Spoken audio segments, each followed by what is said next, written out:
Om Vasudevasutam Devam Kamsachanuramardanam Devaki Paramanandam Krishnam Vande Jagatgurum. So we are discussing Bhagavad Gita and we go concept wise. The advantage is that every class is individual by itself. So if a person has not attended the previous class, they don't need to find the continuity. So every time we take a concept from Bhagavad Gita and discuss about it. So next 2 or 3 classes we shall discuss this concept, that at the end of every chapter of Bhagavad Gita, you will find the enclosure. What is that? This Bhagavad Gita, which is the essence of Upanishads. Upanishads again are the philosophical portion of the Vedas. Vedas is a huge book. There was only one Veda, then it was classified into 4. That also 5,000 years before. So we have a Rig Veda, Sama Veda, Yajur Veda, Atharva Veda. But every Veda has different chapters. In different chapters you will find there are some hymns given, some rituals are given, prayers are given, and also the philosophical aspect are discussed there. Generally, this philosophical part is at the end of the chapter. Philosophy is something, if you do not understand, then what you call religion, you will not be able to value it. For example, we do rituals in the temples. Why do we do? What's the purpose of doing that? Not knowing that, not knowing the significance of that, people criticize it. If you do not know the reason behind, then Hindus themselves become skeptic, slowly become atheist. Most of you have this experience. You go on Shivratri day, we go to Shiva temple and you will find you do the Abhishekam, or you pour water and milk and different articles are there on that symbol of Shivalinga. Shivalinga is a stone symbol. Hinduism, if you want to understand, you have to understand the symbology.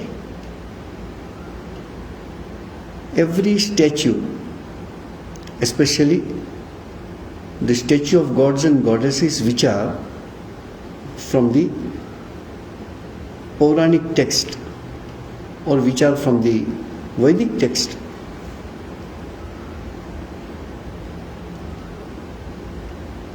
there is no description. Then how you decide that Shiva should look like this, or Durga should look like this, or Kali should look like this? The philosophical attribute of that god or goddess is symbolized by something in the statue. Many people have this question: how God can be, you worship statue, that's fine. But you worship God as a male God also, female God. How God can be two, male and female together? A male god is not female goddess is not a male god. Then why Hindus worship like that? And then they say, oh, Hindus worship varieties of gods and goddesses. A few months before, on a very ancient, old, traditional mutts, they organized an online seminar, and from where they got my contact I do not know, but they invited me to speak. And the subject which they gave me was very interesting. The misunderstandings about Hinduism by the non-Hindus. What non-Hindus feel. Actually, day after tomorrow, I am supposed to speak in one of the very reputed school in Singapore called, what do you call it? UWC, United World College. They have two campuses. One is Tampines, one is in Dover. So Doverland campus is invited. So they also want to know the same thing. What are the misunderstandings people have about Hinduism? The first and foremost will be that Hindus are idolaters. They worship the idols. No Hindu ever told that this idol is God. Idol cannot be God. How idol can be God? A piece of stone was carved into a statue. Immediately, Hindus started worshipping it. Hindus do not need to even carve. Just put a stone and consider, okay, from today we worship this as God, and people worship. In India, when you go, many times you will find under a tree there is a stone, and they put a kind of, we call it sindoor. Sindoor is like a vermilion with oil, and they put it, and people start worshipping that. What is the significance of just put a stone, put some color over it? How you can worship that stone? Not understanding, people criticize.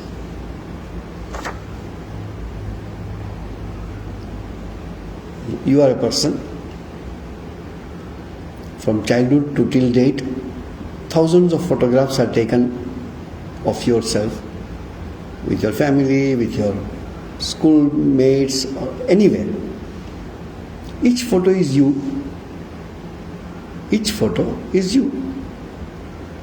Whether in a child form, or as a young man or young woman, or an old man, old woman, whichever way, but it is you. It is your photograph. Insulting any of them is like insulting you. I remember I was speaking to another one, very famous school called St. Joseph Institution. I was invited to speak. So I saw there is a cross and there is a picture of Jesus Christ. I said, what it is? It's a frame with a picture. So materially what it is? It's a wooden frame with a glass piece in front. Behind there is a plywood or something. Inside there is a paper and ink. Will anybody dare to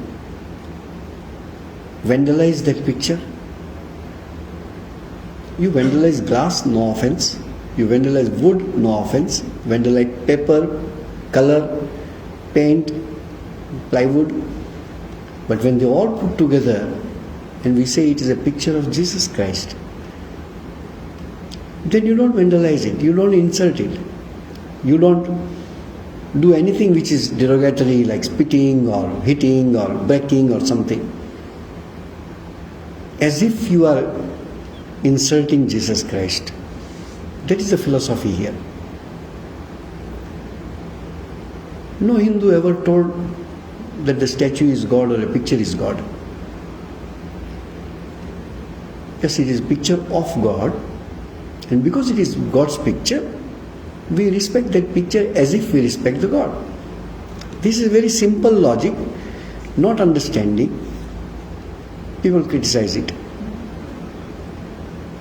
So people have different kind of misunderstanding. Every Hindu, all the Hindus are vegetarians. No need.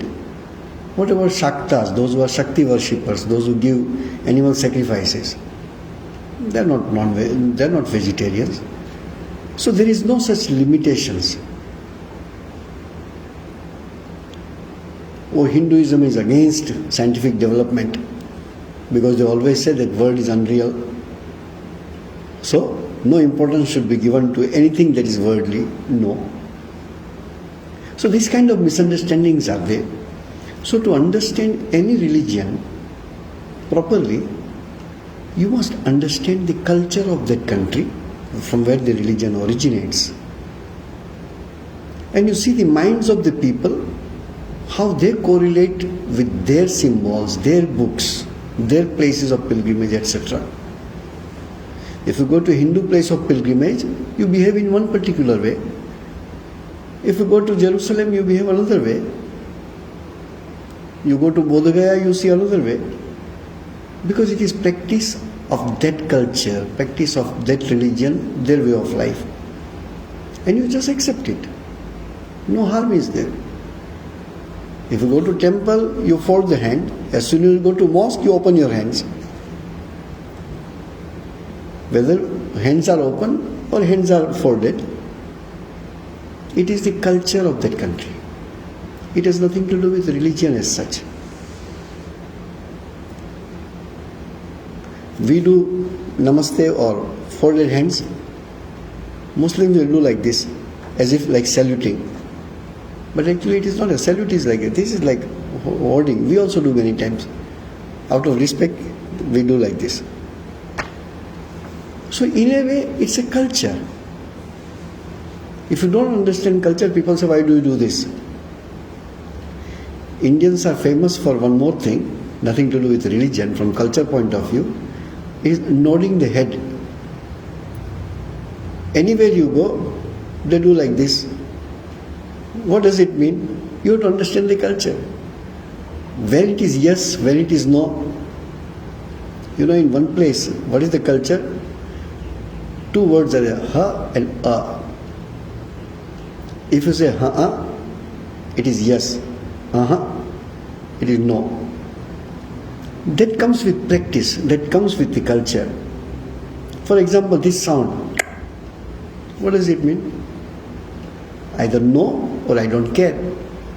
But how you understand that? You have to understand the culture of the place. These are all symbolic things. For example, what is this? Thumbs up is considered good or positive in a Western culture. In Indian culture it is 0. So I remember when the thumbs up came in the market, it was difficult for thumbs up to enter the Indian market because the thumbs up is something very funny. I don't care. But in the Western side, thumbs up. Oh, very good. So it is a cultural. So religion and the culture, when it mixes, then the rituals come into practice. Different religions, when they go to temple or mosque or a church, in the church they kneel down. In mosque, they not only kneel down, but they kneel down and they touch head to the floor. In Hinduism you go, they kneel down, touch head with the floor and sometimes prostrate. This is a culture. Culture. 100% surrender to God. So you fall flat at the feet of God. This is a culture. So, a philosophy, if you don't understand, then you won't be able to interpret the rituals. In between the rituals and philosophy, there is something called mythology or culture. I remember once Senior Swamiji told me, if you do not read Ramayana and Mahabharata, you do not know what Indian culture is all about. When define culture, if you go to dictionary and see the meaning of culture, is all that is external, your dress, your food, etc., etc. But culture is built on a belief system. This whole thing came, all Indians do folded hands and do namaste, is a deep-rooted culture that I salute the divinity in you. When you say namaste, it's a two word, namaha te, I bow down to you. That's the meaning of the word namaste, namaha te, I bow down to you. This namaste has no meaning. Namaste means you bow down your head. If you don't bow down, you are telling something different than what you are said. Namaste means namaha, you have to bend your head. So, these are all culture. So, between the rituals and philosophy, according to the culture of the country, and culture comes out of the history, out of your mythological belief system. That's why our systems are different. Go to church in one way, go to mosque another way, go to temple another way. When different religions mix with each other, they adopt it. When the Christians also, when they visit the temples, they behave in temple way. When Hindus go to the church, they also behave in church way. So we need to understand this. That is not religion. Religion is that whole path, the rituals, the culture and mythology and the philosophy all put together becomes a religion, becomes a path. And that path is to realize the truth. Truth according to that religion is one thing, truth according to other religion is same truth in a different way. Truth cannot be two. Truth cannot be two. Truth is only one. God is only one. That again we believe. What the aborigines should not be blamed in any way. Earlier time, when man was not that much cultured, so how you deal with it? Whose God is superior? My God is superior or your God is superior? Let us fight. Who will win? His or her God is superior. That was a very old fashion. That is not the logic. I remember, day after tomorrow where I have to go, they say the probable questions to you, Swami, will be like this or maybe like this. Do you think your religion is the best? I think this question is a stupidity, according to us. My religion is best, yours is inferior or wrong. If I say your religion is wrong, then the tendency will be, leave your wrong religion, come to my religion which is the truth. All of you came here, someone took city, someone took PIE, someone took Bartley Road, someone took Serangoon Road, someone took another road. Which is the best? That is best for you. Because your house is situated in such a place that you have to take city. Her house is in such a place, she has to take PIE or she has to take another route. How to say my route is best? My route is best for me, your route is best for you. Because our goal is the same, we are going to reach the same. This maturity in ideas of religion comes from the inter-religious understanding. But before I understand someone's religion, I must understand my religion properly. And then respectfully study the other religions. Not from doubting method, but also not knowing method. I do not know, I want to learn. My religion is the only truth, yours is wrong, so I interpret your religion according to me. It cannot happen. You can't interpret some other religion to other religion. To understand that religion, you have to be at least mentally put your leg into that shoes and understand. Understand that culture, understand that language, understand why do they say so. For example, Hinduism is very abstract religion. People have tried to make it concrete, make it understandable. So what happens? Maximum number of people, for them religion is nothing but rituals with some emotions involved. Other day I was talking to another group. In all the 700 slokas of Bhagavad Gita, there is no mention of any word which means a temple. There is no word called temple, mandiram or anything in Bhagavad Gita, because there was no temple at that time. If you want to build a temple, then put a statue or a photograph inside the temple. That was not Hinduism. Hinduism is open religion. We understand and accept. Many practices of many religions we have accepted. The temples which you find, is there any temple in India which is older than 2500 years old? You don't find. All the temple is 1600, 1200, 1800, 2000. No temple can be more than 2500 years old. Because this temple concept itself came after that. After the demise of the Mahanirvana of Lord Buddha, Buddha did not believe in any religion. So he was asked by his disciple, you find in the life of Buddha, "Sir, do you say that God exists?" Buddha said, "I did not say that." "Then you say that God doesn't exist." So I said that neither. Either God exists or God doesn't exist. What is the confusion? It's very clear, correct? Either this water bottle is here or it is not there. Is there third option? In general, no.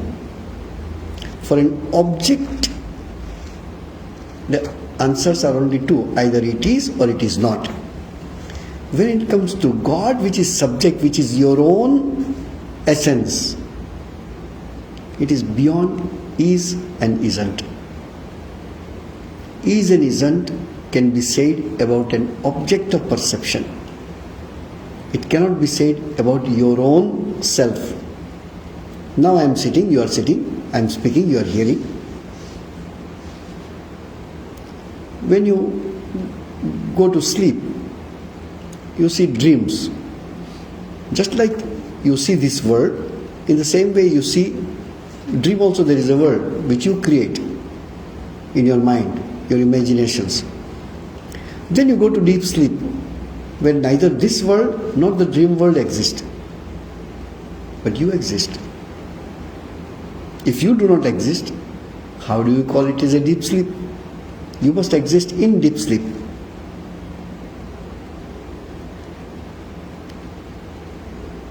So there is a deep,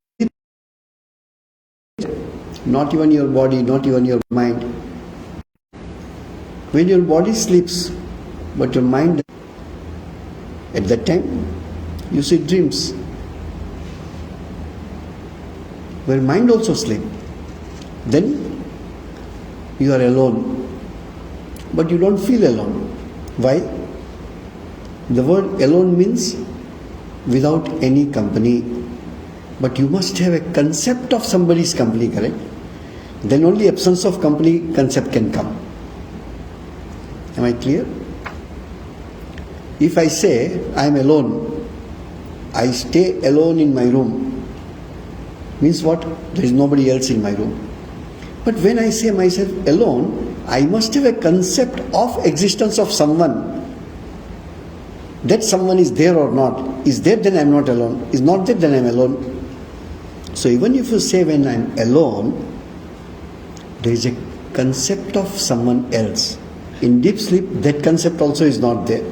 So you can't say I was alone, but I was. That much you can say. If you were not there, how you bring back the experience of deep sleep?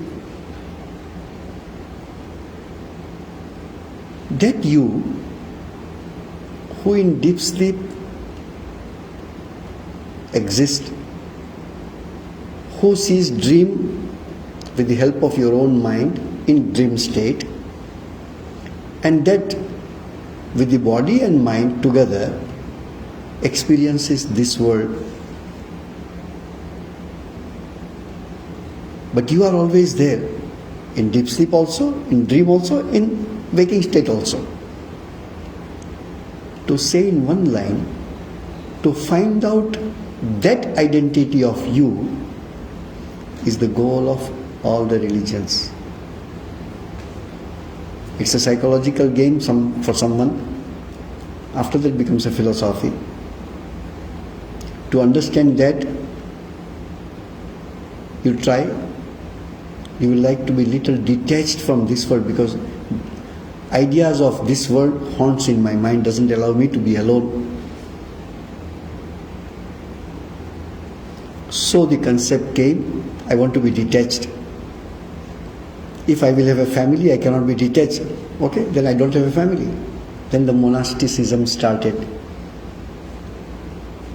It's not by hating the world, no.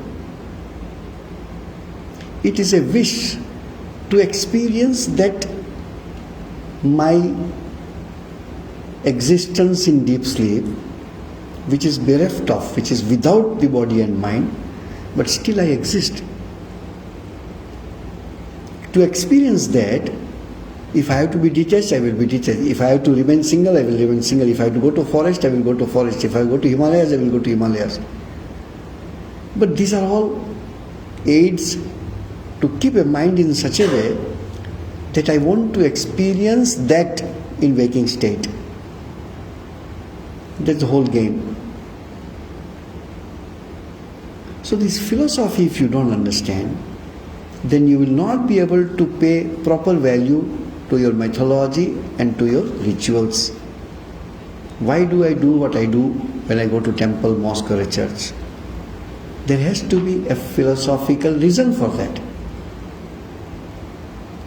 Just by pouring water on a stone, nobody realizes God. Yes, but there is a concept, there is a philosophy. Rituals are what? With the help of some articles, you do certain actions with some mantras and all that. That becomes a ritual.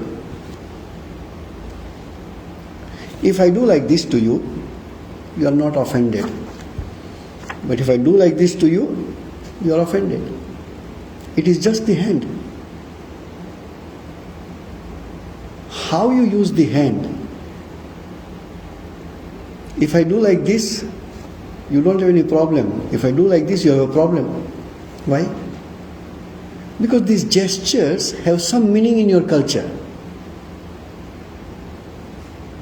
That's why the movement of hands and gestures with the hands, we gave the name mudras. Mudra is a posture, hand posture. There is a universal language, correct? If I am dumb, if I cannot speak, if I want water, you will use some symbolic gesture of your hand by which anybody can understand. Okay. This is a mudra. So in Hinduism, mudra started. I want to cover this food. A food plate is there, I want to cover it. How should I cover? So we cover like this. Just cover. Then I want to think that it is being purified. So you sprinkle some water as a gesture of purification. So this all becomes mudras, become part of rituals. Hinduism is quite in details. There are many, so many finger twisting gestures are there. But these all mean something. If you see in the temple when we do puja, whenever food offering is done, you will find this being done like this, like this. What is this? What is this? It's a kind of gesture. 8 fingers becomes 4 sets. It is nothing but an udder of the cow from where the milk comes. Milk is considered as very full nutritional food, correct? Perfect food. So in Hinduism it is almost like nectar. I do not know, in different states there is different practices, but in most of the place, if the milk falls from your hand and you spill the milk, In our childhood, we used to touch that milk and put it here, touch and put here. First of all, the milk was meant for the calf to drink. I deprived the calf and wanted to use. I also did not use and I throw it. So it's a very, very, in a way, a wrong act. I don't want to use sinful act, but it's a wrong act. So out of repentance, you take the little milk and put like this, so that you say, oh, I am sorry. These are all culture and practices.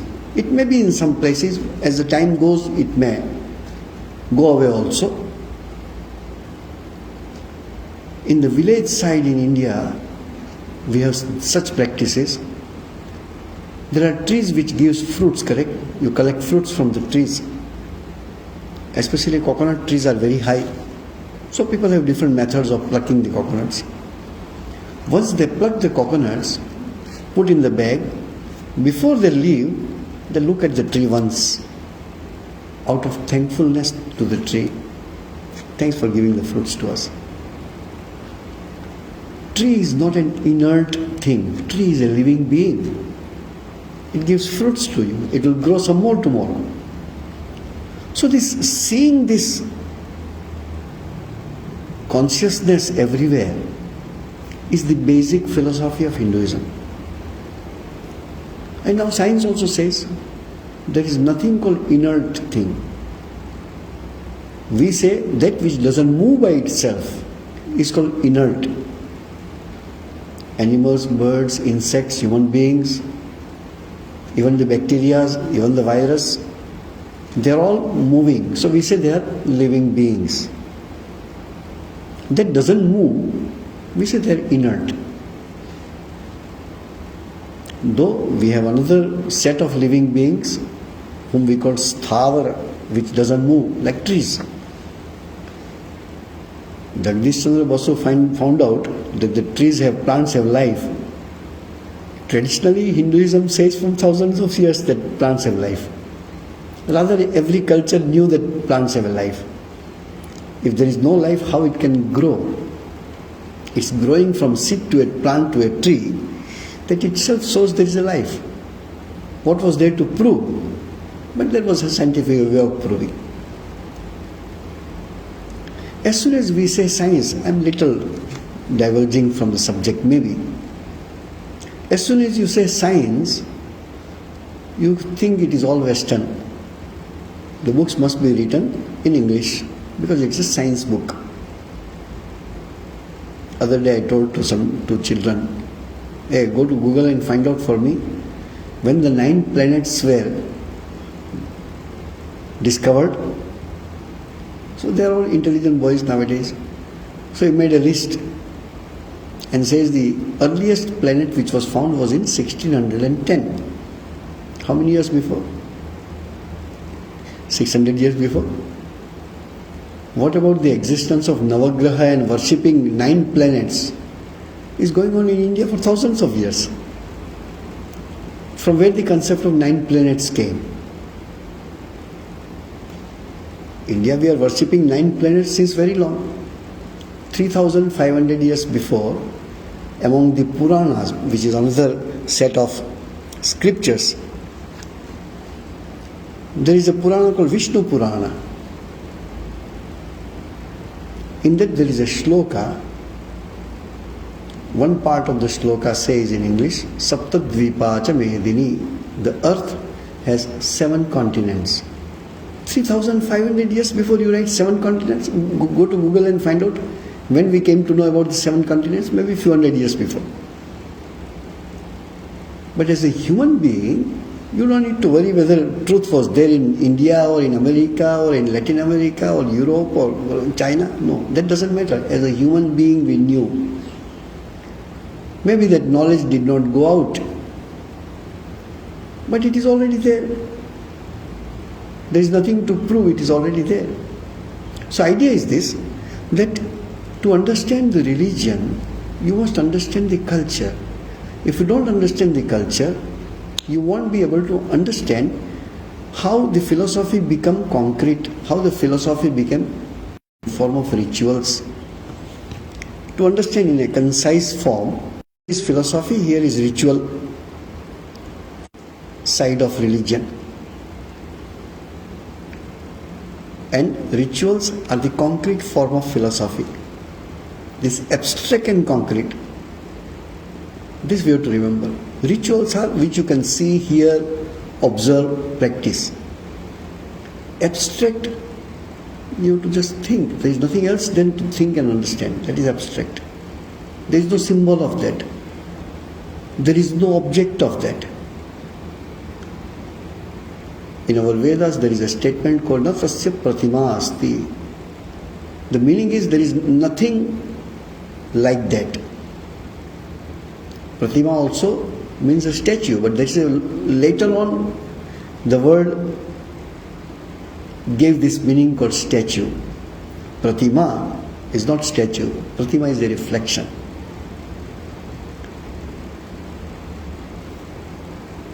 This is the article. Similar article I create. That is called Pratima.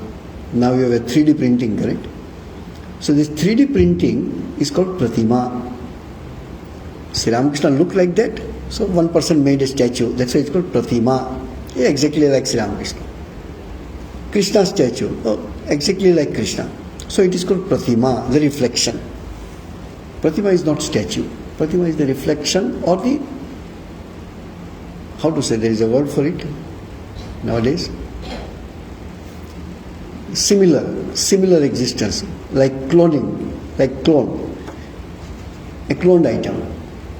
So we must understand this. To understand the philosophy, if you don't understand, okay, start with rituals. But to keep on doing ritual throughout the life without understanding the philosophy, it is like, I'm 20 years old but I still want to study only in kindergarten. I don't want to go to primary school or secondary school. It's like that.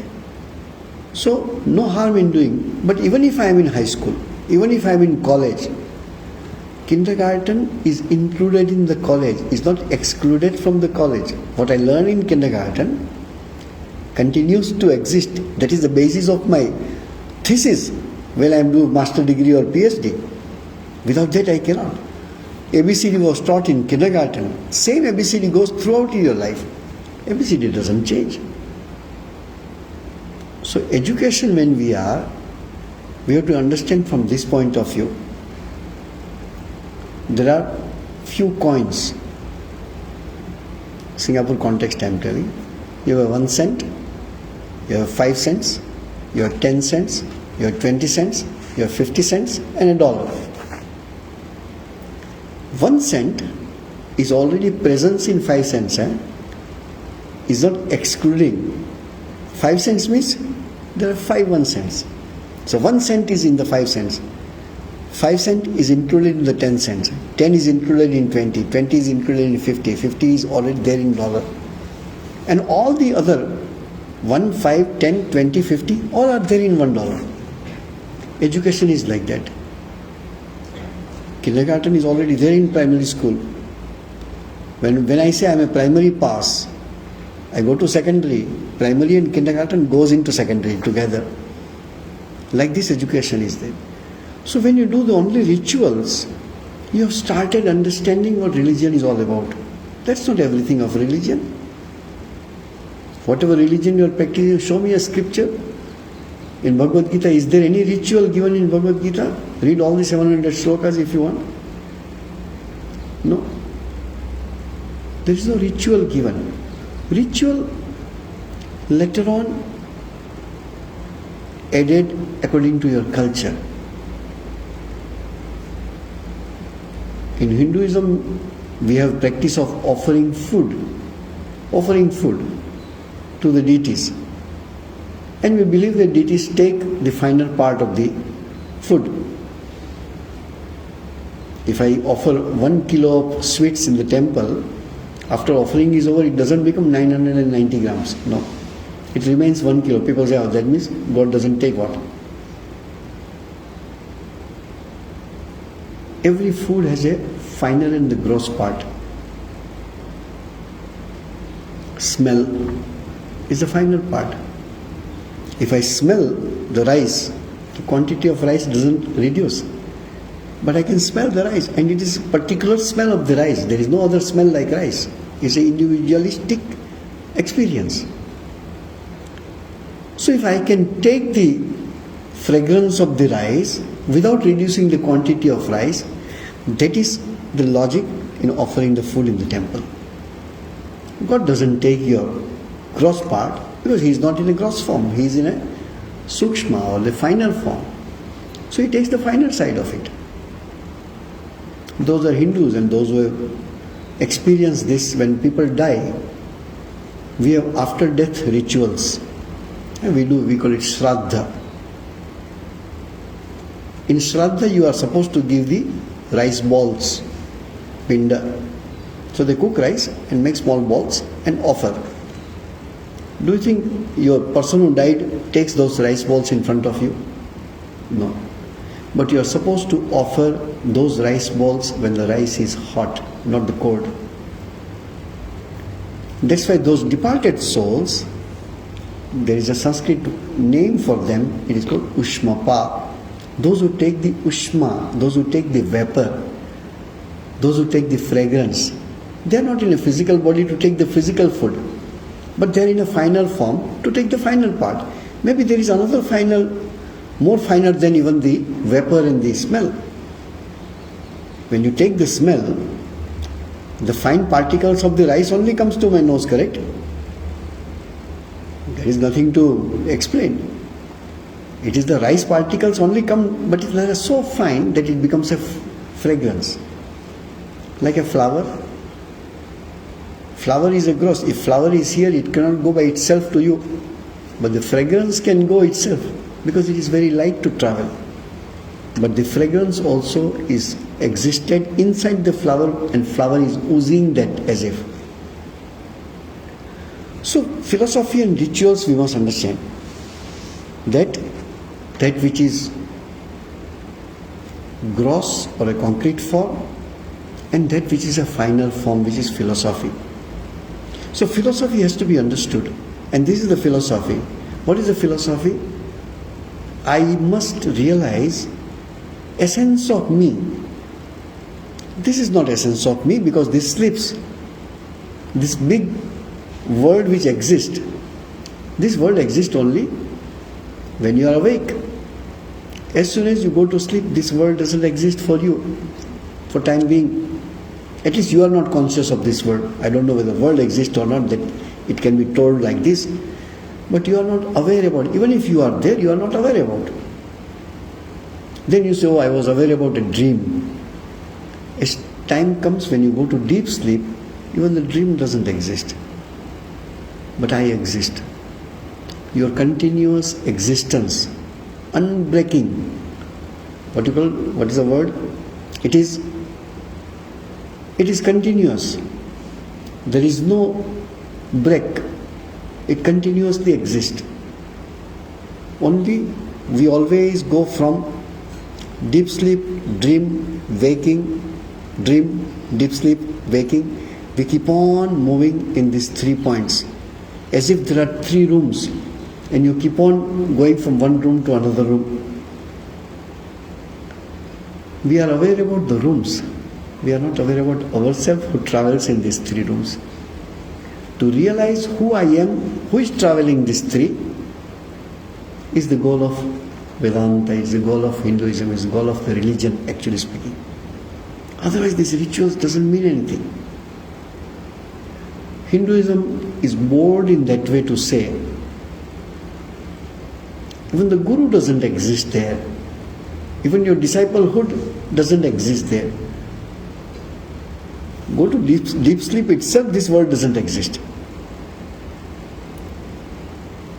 But if you say you feel as if you are disrespecting your Guru, no.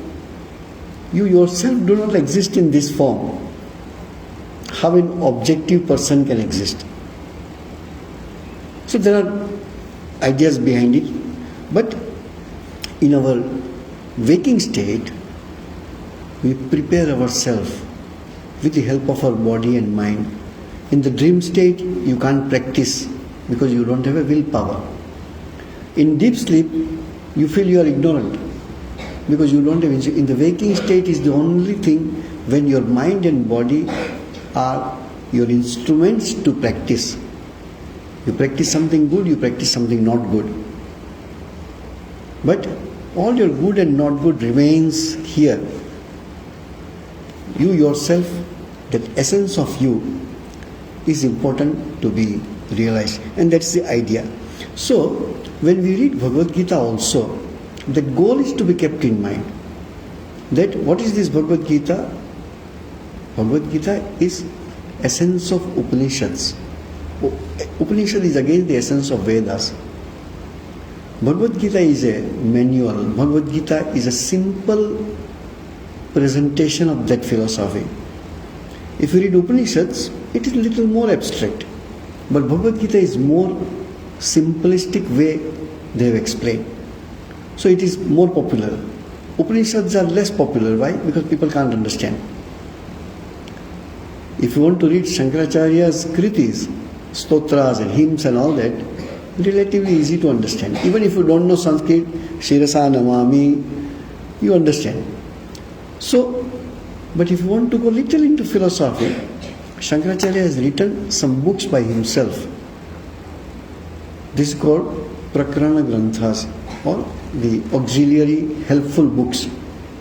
Aparakshanabhuti, Vivek Chudamani, Upadesha Sastri, Drigdrishya Vivek, Vakyavritti. These are all written by Shankaracharya, same philosophy which he has put in the hymns.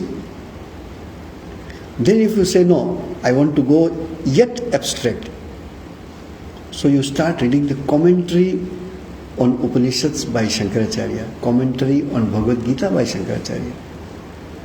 But you get the same philosophy in the hymns and stotras.